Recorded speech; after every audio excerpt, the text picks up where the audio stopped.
Across the South Coast, live from Solent University, you're listening to Solent Sports News. Good afternoon, it's 3 o'clock. I'm Liam Harding with your Solent Sports News headlines. Everton have submitted an appeal to the Premier League against their 10-point deduction. The Toffees are alleged to have broken the league's profit and sustainability laws and were issued the deduction 2 weeks ago. Everton currently sit 19th in the Premier League after 13 games and are 5 points off of 17th place Luton Town. Swally Howard, with the point deduction, what are Everton's chances of staying up? Thanks, Liam. I think Everton will probably be just about okay this season. I think they're fortunate that the three teams that got promoted for the Championship, I would say, aren't quite up to standard, that being Burnley, Sheffield United and Luton Town. I think that result against Manchester United was a real kick in the teeth, as they would have been buzzing going into that game, but who could have predicted that absolute wonder strike by Garnacho? But like I said, I think they'll be just okay. They've shown a pretty decent form in the first third of the season. They've got some quality players in Calvert-Lewin, Onana, Mikalenko has been good this season. So yeah, I think they'll be just about okay. Dankeschön, Ollie. Eastleigh are in the FA Cup action this weekend in what could be the biggest game in the club's history. The Spitfires host former Premier League and current League One side Reading in the second round of the world's oldest national football competition. Manager Richard Hill believes he can get one up on Reading tomorrow. Got a couple of thoughts, a couple of ideas of how we might be able to gain a bit of an advantage, but it sounds a little bit rude to Ruben Sellers, who's managed in the Premier League, but Richard Hill thinks he's found the flaw in Ruben Sellers' tactics. So I think if done correctly, we might just pick up one or two opportunities. My mindset.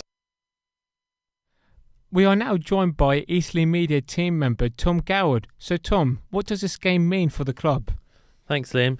Yeah, the game's massive for Eastleigh. There's over 5,000 fans predicted to come. Obviously, ITV has shown the game. There's a temp stand gone up, temp camera stands as well. So I think everyone at the club is really buzzing for it. What chance do Eastleigh have of winning the game? Slim one, but they've got a chance. Like Richard Hill just said, he thinks he's found a flaw in the tactics, and he also said to me yesterday that if 8 or 9 Eastleigh players show up tomorrow and they play the way they want to, then he can see them getting a result and going through to the next round. Good stuff, thank you, Tom. Southampton will be looking to extend their unbeaten run tomorrow in the Championship. The Saints are currently on a 10-game unbeaten streak and are host to Cardiff City, who are 9th and 3 points off the playoffs. If all results go Southampton's way, they could still third place off of Leeds United. There was controversy surrounding English fans in the Europa League last night.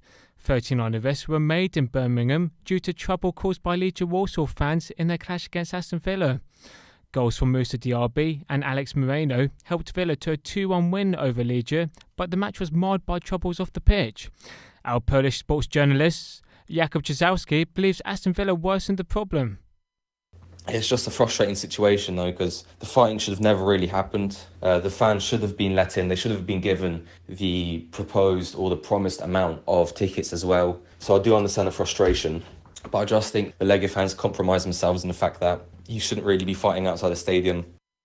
From Birmingham to Athens, João Pedro's goal sent Brighton into the Europa League knockout stage against AEK Athens. But the Seagulls also experienced crowd trouble. The Greek police allegedly tear-gassed the travelling supporters, leading to Brighton seeking clarity from UEFA. The Brighton fans weren't best pleased after being caught in the crossfire. It's carnage. They were absolute mental, like punches thrown, bottles flying over. Ridiculous, but yeah, it's Greek police really fearing it. A lot of loud explosions outside. I don't think the police that are in our section were even aware of the tear gas whatsoever, because they were before they even done anything. I think it actually got tear gas outside and it came through into us. England's Six Nations campaign has already been compromised 2 months out from the tournament.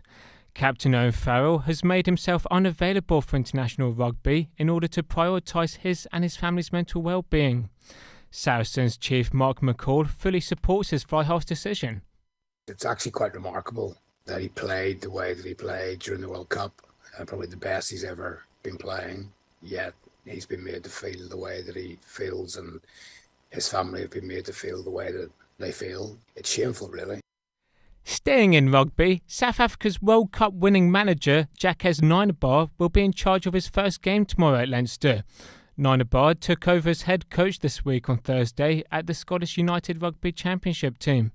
His side have a chance of going top of the table with a win against Connacht.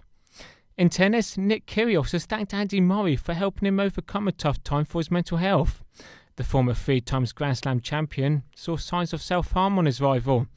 Kyrgios previously suffered with suicidal thoughts after being knocked out of Wimbledon in 2019. Dominica has withdrawn from hosting matches at next year's T20 World Cup. The Caribbean country was one of 7 to host the cricket matches. The West Indies and the United States are also co-host the tournament, which will take place from the 4th to the 30th of June next year. Legendary golfer Tiger Woods made his first appearance since limping out of the Masters in April. Woods shot 3 over par at the Hero World Challenge yesterday, despite starting strongly with his first drive going 326 yards straight down the middle. Tiger will be hoping for a better round today in the Bahamas. I was rusty. I didn't have my feels. Conditions were tough early. I kind of hung through there, and I did not finish off my round the way I needed to, and consequently it kind of went sideways at the end. Now over to athletics, where a huge world record could be set to be broken. Two-time Olympic champion Eliud Kipchoge believes that the 29-year-old Ugandan runner Joshua Cheptegei is capable of breaking the marathon world record. The current record is set by Kelvin Kiptum, running 26.2 miles in 2 hours and 35 seconds. Cheptegei makes his marathon debut this Sunday in Valencia. 7-time snooker world champion Ronnie O'Sullivan feels he can't be bothered anymore with sport. Despite this, O'Sullivan has reached the quarter-finals of the UK Snooker Championship after beating Robert Milk in 6-5.